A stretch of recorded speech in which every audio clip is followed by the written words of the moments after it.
水阁好，国情解说2句我含你做参考。解说，解文说义。好朋友来，台湾话形容词有宽就有矮，有长就有短，啊，若有轻就有重。不过轻甲重这2字，咱也摆做伙讲。有当着啊，伊的解说，唔是讲表面上咧讲轻重哦。你敢知影我的轻重？你敢知影代志的轻重？国情我看就知影，你唔跑80几起咯？唔是啦。唔是咧问人偌重啦，即个代志伊的分量，佮有伊此后会产生的影响，安尼叫做轻重。啊，若轻甲重拆开讲，真侪手面趁者、单仓卖菜者的好朋友，我相信各来国情所要讲即2句话，你定定咧听。对，即2句，一句讲叫做轻轻，一句讲叫做较重，这就是咧比较，磅啊摆落去，2笑4风的纸箱啊，平平一箱头毛菜，甲一箱冷五。重量称都无共呢，因为头毛菜蓬松嘛，国情啊我知嘛，都无点杂嘛，无点杂的物件。你像头毛菜，你像海绵，咱就讲这叫做轻称。大箱称落都无几克咯，不过冷五都无共哦，冷五逐粒都真震倒，毋则讲冷五规箱安尼称落去，加头毛菜加真重，所以冷五都是较重。啊，过来，若重甲轻2字摆做伙，原来有一句形容词咧讲，讲气规平无平棒，或者重头轻。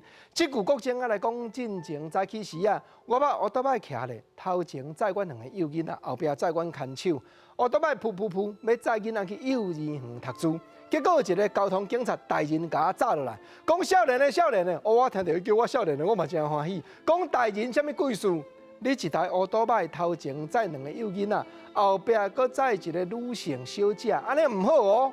我原来讲笑甲对喙印，讲吼，啊若3个拢坐后壁，都会当头轻你。无啦，少年的，你爱听我讲啦。恁兜若2台乌多摆，你着爱一人载一个，安尼唔才会安全。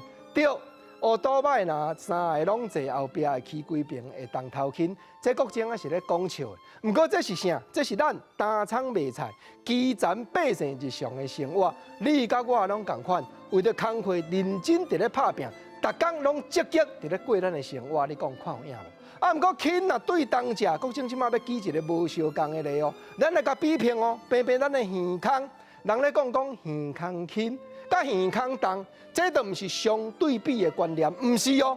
耳孔轻咧讲啥？讲吼有一款人。人若小可煽动落去，讲谣言，你就受人影响。讲较土的，讲人若管你就跳，造成将好人误会做歹人。滂心本内底帝王敢无对忠臣比干？讲你若真正好人，心肝挖出来互我看。结果心肝挖出来，好人共款互人心肝嫌臭臭。这帝王就是耳孔轻，啊比较耳孔重，这咧讲生理的病症。